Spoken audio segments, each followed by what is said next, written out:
Hi guys, welcome back to another tutorial video. So in today's video, I'll show you how to find good picks on PrizePicks. So if you want to improve your chances and make smarter selections, just follow along. First, open the PrizePicks app and check the available player stats and projections. Next, focus on players who have consistent recent performance and not just one good game. After that, compare player matchups and look at how strong or weak the opponent's defense is. You should also check if any key players are injured or resting because that can affect performance and opportunities. Next, look at game pace and game style.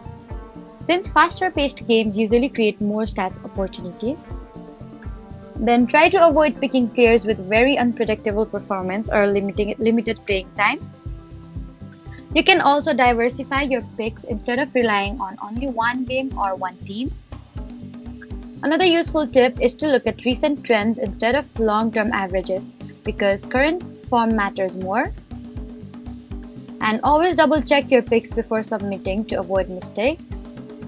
So those are simple ways to find good picks on PrizePicks. Don't forget to like, comment, and subscribe for more helpful tutorials. Thank you for watching.